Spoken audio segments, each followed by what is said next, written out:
안녕하세요. 안녕하세요, 여러분. 잘 계시죠? 네. 이 시간에 영상 찍는 것도 조금 오랜만인 것 같은데, 이제 뭐 저희들 13장하고 한 2장밖에 안 남았죠? 네. 17장하고, 네.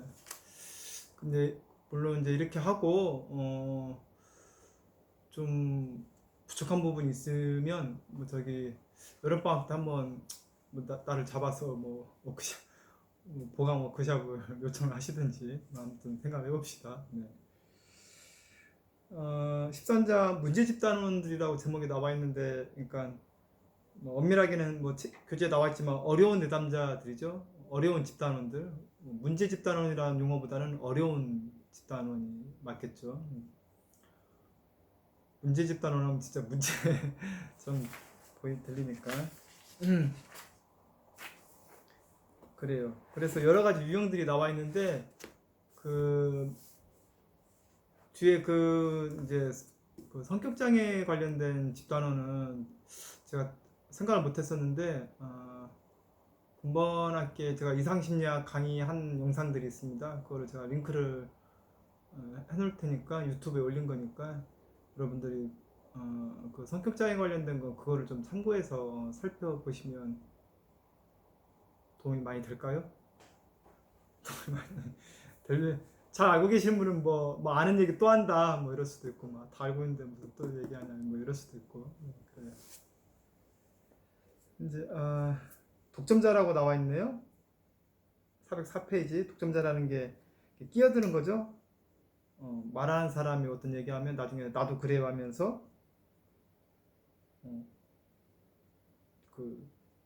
계속 끼어들고, 침묵이 생길 때 분별 없이 끼어든다라고 나와 있네요. 네.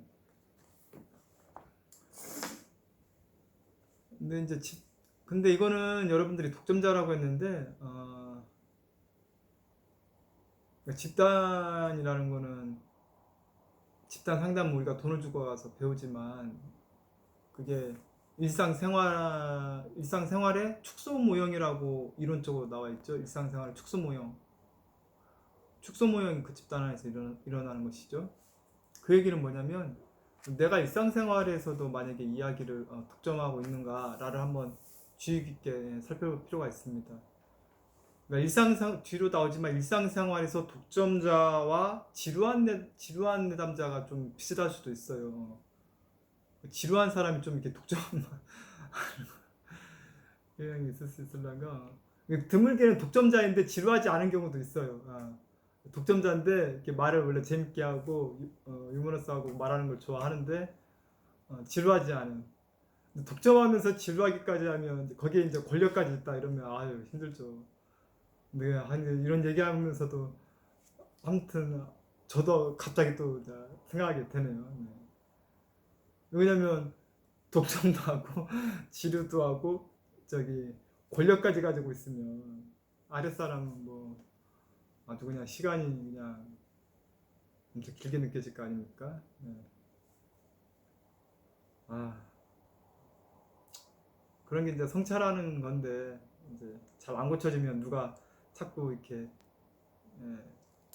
그런 뭐라고 하죠? 이게 진솔하는 게 왜 중요한지 우리가 알 수 있어요. 사람 관계는 진솔한 게 왜 중요하냐면, 그런 걸 얘기해 줄 수 있는 사람이 옆에 필요한 거죠. 그런 친구나 동료나 후배든 선배든 그런 진솔한 걸 얘기해 줄 수 있는 사람이 필요합니다. 좋은 말만 해주는 사람은 우선은 여러분들 아시다시피 좋은 말만 할 수는 없어요, 사실은. 네. 좋은 말만 해주는 아랫사람이다. 벌써 의심하고 그러니까 귀를 이렇게 닫게 만들죠. 옛날에 왕들이랑 많이 그랬지 않습니까? 좀 반대되는 얘기하면 바로 제 처형시켜라 이렇게 가지고 좀 올곧은 말하면 많이 죽고 그랬죠. 그래요. 그러니까 독점자라는 개념을 여러분들이 좀 생각해 본다면 자기를 점검해 볼 수가 있겠죠. 꼭 집단 상담 가지 않더라도 삶에서 내가 얼마나 독점적인가. 그래서 405페이지에 근데 이거는 독점적인 사람들은 그 역동은 다 다르죠. 얘가 다양하죠. 모든 집단원들의 어떤 원인이 딱 하나만 있는 건 아니죠. 여기서는 뭐 어떤 폭력적인 부모님의 폭풍정 고요의 그 침묵이 두려워서 그 침묵을 못 견뎌서 이렇게 한다는 얘기도 나와 있고, 극적 성향인 사람도 있고, 극적은 이제 비군을 얘기한 거겠죠. 성격장애 비군이 극적 성향이니까 이렇게 좀 설명이 나오죠. 보통은 이제 405페이지 집단에 미친 영향에 이제 중간 정도의 그런 강박적인 발언, 강박적인 발언이 그러니까 끊임없이 하는 발언이겠죠. 자기 불안을 다루려는 시도다, 그런 이야기가 나와 있네요. 그래서 본론 독점자도 407페이지에 구분고시로 개인 작업, 개인 상담이 필요하다, 뭐 이렇게 나와 있네요. 중요한 점은 407페이지 맨 하단에 그 여러분들 나와 있는데, 맨 하단에 두 번째 줄에 나와 있는데, 그 독점자에게 계속적으로 공감적인 피드백을 제공하면서 독점자가 자신을 관찰할 수 있도록 도와줘야 한다. 그러니까 피드백은 공감적이되 자신을 관찰할 수 있도록, 그러니까 성찰할 수 있도록 도와주는 거죠. 관찰이라는 얘기는. 그렇죠? 근데 이게 그 책의 마지막에 설명되네요. 409페이지에 그 예시가 끝나고 치료 과정에서 그 독점적인 내담 자기를 반추적으로, 자기를 성찰적으로 만드는 게 중요하다. 어제 성은이가 무슨 제목이 성찰적 자문화 기술였죠? 성찰. 그러니까 성찰이라는 용어는 우리가 흔히 쓰는데, 흔히 쓰지만 상당히 어려운 작업이다, 성찰을 하는 거는. 저도 그래서 깜짝깜짝 놀래요. 저도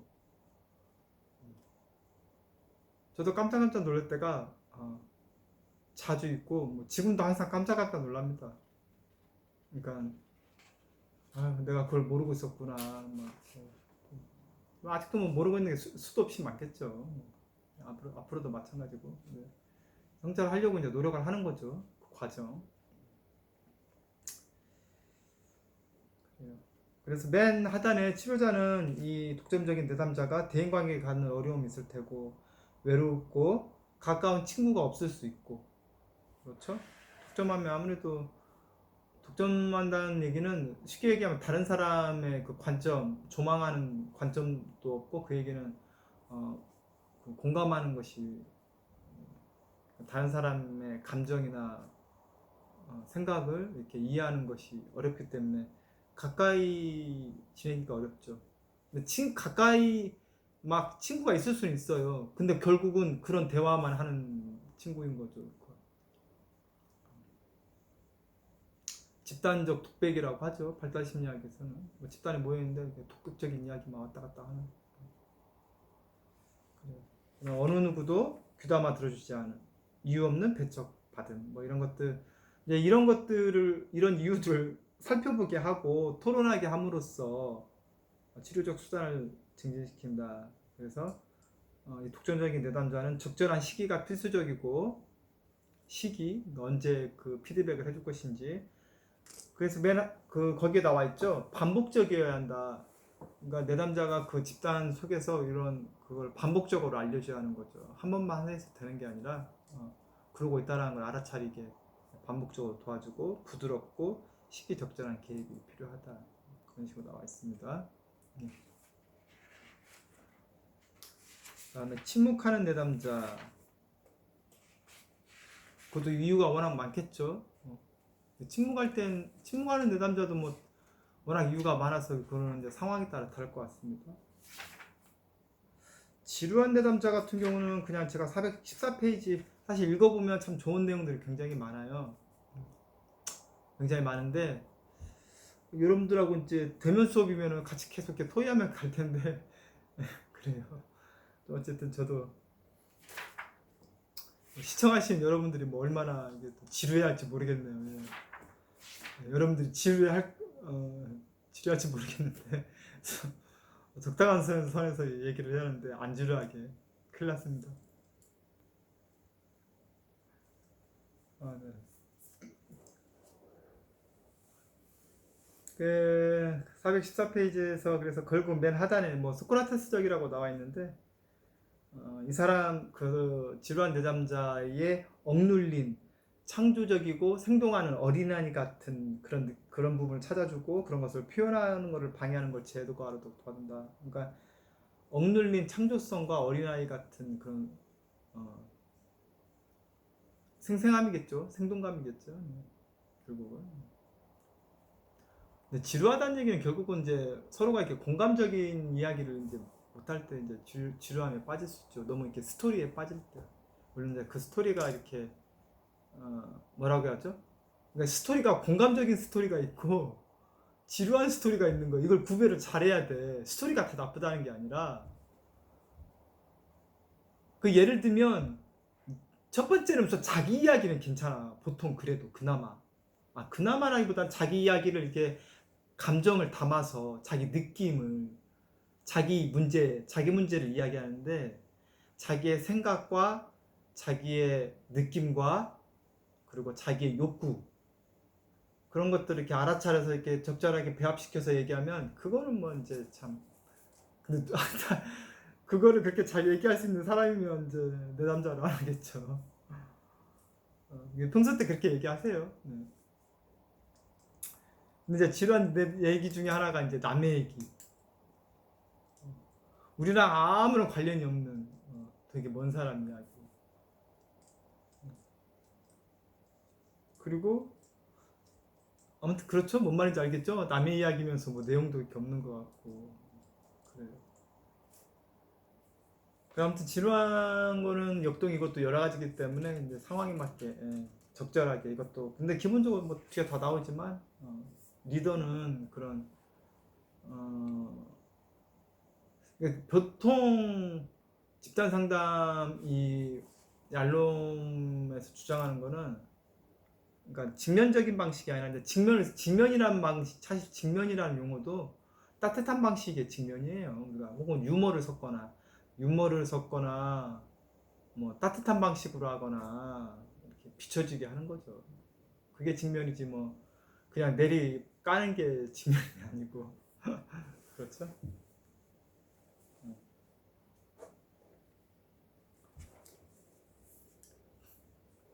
막 누가 이렇게 무슨 얘기를 했는데 도저히 믿을 수 없는 이야기야. 증명시키고 싶어.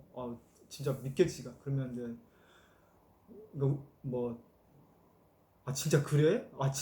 진짜 이게 그게 가능한 일이야. 아무튼 뭐 웃으면서 이렇게 에, 웃으면서 하는 표현 그렇고 이렇게 뭐 유머적으로 이렇게 얘기하는 거죠. 그래요. 그 다음에 불평하는 내담자, 불평하는 집단어는 뭐 416페이지 두 번째 줄에 불평자는 집단원들의 에너지를 소모시키고 탐욕스러운 밑빠진 독으로 보인다. 밑빠진 독이라고 이렇게 표현을 했네요. 417페이지 세 번째 줄에 이렇게 방법이 나와 있어요. 초연한 애정을 유지하면서 초연한 애정이라고 했네요. 네. 사실 초연하기가 쉽지 않은데 초연한 애정을 유지하면서 근데 회사 저기 집단 내담자가 비싼 돈을 주고 왔는데 아무래도 공짜보다는 초연함이 더 생길란가요? 그래요. 이건 유머인데도 너무 안 웃기죠. 초연한 애정을 유지하면서 내담자의 염세적인 내용에 동의하는 모순적인 자세. 애정을 유지하는데 내담자의 염세적인 내용에 동의하는 것 자체가 이제 모순적이지만 그런 왜 그럴 수밖에 없었을까? 당신이 왜 그렇게 불평을 할 수밖에 없고 세상에 대해서 이렇게 불평적이고 그런 염세적인 내용에 공감을 해준다는 얘기죠. 우선은. 근데 이 중에 이제 예스 벗이라는 거는 이제 약간 공식화된 에릭 번 예스 벗뭐 항상 이렇게 조언을 하지만 뭐 이렇게 얘기하는 그런 것들도 그냥 상식으로 이렇게 알아볼 수 있는 내용이 나와 있네요. 그래서 417페이지 양극성 들어가기 전에 세 번째 줄에 불평자는 다른 사람에게 공감적이지 못하다는 것을 알게 된다. 근데 계속 마찬가지죠. 계속 나오는 건 기본적으로 타인의 감정이나 생각에 공감하지 못하는 문제 때문에 오는 거죠. 약간 기계화된 인간. 사실 감정이나 생각을 읽어내지 못하면 이제 기계인 거죠. 그러니까 인간이라고 하는 거는 정이 있고 감정적인 그런 공감이 중요한 거니까 그걸 알게 하는 게 중요하고, 그리고 모든 치료적 요인들을 동원해야 한다. 많은 치료적 요인들을 동원해야 한다. 그런 내용도 나와 있네요. 양극성 정신병 이런 거 우선 좀 넘어가겠습니다. 정신병리에 관련된 것도. 그다음에 성격적으로 어려운 내담자, 여기서부터도 제가 어쨌든 그 이상심리학 이런 성격 장애 관련돼서 이렇게 영상들을 유튜브에 올려놨는데 그걸 해놓을 테니까 여러분들께서 그걸 한번 훨씬 제가 여기서 간략간략하게 나온 것보다 훨씬 더 자세하게 제가 한 성격 장애당 약 1시간 정도씩 20분씩 한 3번씩 이렇게 설명을 했으니까 네. 지루한 건가일까요? 네, 지루한 걸 수도 있겠네요. 그래요. 아무튼 그거는 의문은 아니니까 여러분들이 공부하실 분들은 제가 올려놓겠습니다.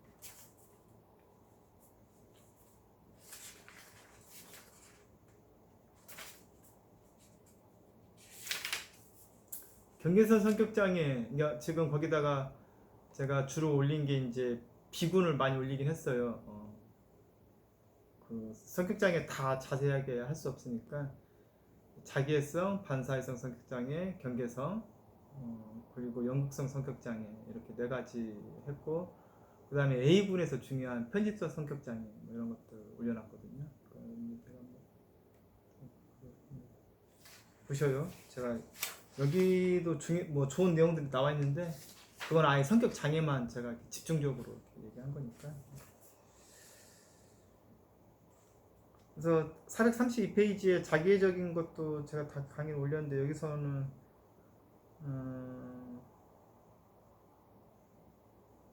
그 자기애적 내담자 432페이지에 타인을 배제한다고 그랬죠. 타인을 배제하고 세상과 다른 사람이 그들만을 위해서 존재한다고 경험하는 유아 독존적인 인물이다 이렇게 나와 있네요. 원래 부처님이 말씀하신 청산천하 유아 독존은 굉장히 7보 걸어간 다음에 이렇게 외친 그 이야기는 굉장히 소중한 존재다 그런 의미인데 여기서는 좀 좋지 않은 그 용어로 쓰였네요. 그래서 맨 하단에 일반적인 해석도 거부하고, 왜냐면 자기는 특별한 존재이기 때문에 이렇게 뭉쳐서 해석하는 것도 싫어하고 그런 내용도 나와 있네요. 자기가 이렇게 싸구려로 이렇게 이게 보편성 같은 치료적 요인이 잘 안 통한다는 얘기겠죠. 이 사람한테는 응집성이나 보편성 같은 거.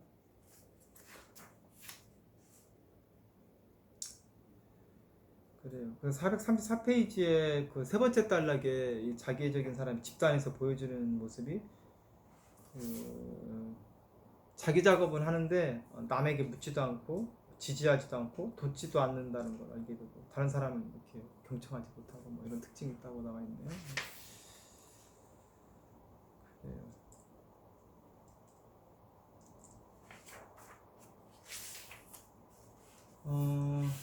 원래는 제가 그러니까 제가 좀 고민을 했었어요. 제가 여기서 설명을 해야 하나. 근데 제가 그냥 이 성격장애 관련된 부분은 한 성격장애당 20분 넘어가는 걸 한 3개씩 평균 그렇게 올렸거든요. 그러니까 여러분들이 한번 그런 거 살펴보시면서 잘 이해해 두시면 좋죠. 왜냐면 그거는 평소 우리 삶에서도 많이 접할 수 있고 내담자들한테도 많이 오고, 그 성격장애를 또 깊이 있게 공부하는 게 사람을 이해하는 데도 도움이 많이 되죠. 그리고 여러분들이 아시다시피 이 책에 우리 얄롬 선생님 책에도 나와 있지만 그것도 물론 정신병리적으로 그 DSM-5 기준으로 얘기했지만 그 강의에서는 제가 DSM-5의 기준으로만 얘기한 게 아니라 저의 임상적인 경험이라든가 혹은 그걸 강의한 그 기본 교재가 있어요. 그 오랫동안 임상 경험이 많은 그 정신과 의가 자기 임상적 경험들을 녹여낸 거거든요. 그러니까 그분의 인상적 경험과 제 인상적인 그런 이게 다른 책에서는 보통 이게 DSM 관련된 기준만 나와 있다면 그게 아니라 이제 어떤 스펙트럼 상에서 그러니까 성격 장애라는 것이 뭐 7개 중에 4개 해당, 뭐 9개 중에 5개 해당하면 성격 장애 이게 진단적으로 나와 있지만 이거 어차피 진단은 해야 하니까. 근데 예를 들어 뭐 9개 중에 3개면 성격 장애 아니냐? 우선 진단 기준은 아니지만 그 3개 성향이 워낙 강할 수도 있잖아요. 그렇죠? 근데 정상이지만 좀 더 건강한 정상이 있고 성격장애 진단은 안 되지만 거기에 가까운 사람이 있고 같은 성격장애에서도 9개 중에서 뭐 9개 당한 사람이 있고 8개 당한 사람, 7개 당한 사람이 있지 않습니까? 그러니까 이거는 스펙트럼으로 우리가 이해를 해야 돼요. 그 얘기는 누구나 다 어떤 그런 요소들을 가지고 있지만 그 성찰을 통해서 계속 끊임없이 예, 자기가 이렇게 성장해 나가는 과정이 중요하다. 근데 성장이 왜 필요하냐?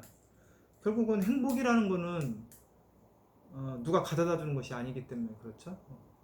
자기가 성찰함으로써 성장하면 자기가 행복한 거니까 그 자기가 행복하니까 하는 거지. 내가 돈 들여서 공부하고 성찰하고 성숙했더니 나는 불행해지고 남이 행복하다. 그러면 우리가 이걸 돈 들여서 공부할 필요가 없죠. 당연한 거 아니겠습니까? 내가 행복해지고 나를 통해서 주변 사람들이 행복해지고 나와 연결된 사람이 행복해지니까 그 사람들이 당연히 나한테 다시 또 행복을 돌려줄 테고 그건 선순환 되는 거죠. 당연한 원리죠. 내가 사랑을 주면 그 사람이 또 사랑을 주니까 선순환이 이렇게 되는 거죠. 그래요 여러분들, 제가 그 문제집 단원들 간략히 설명을 좀 드렸는데 조금이라도 도움 되셨길 바라겠습니다. 다음에 뵙겠습니다. 고맙습니다.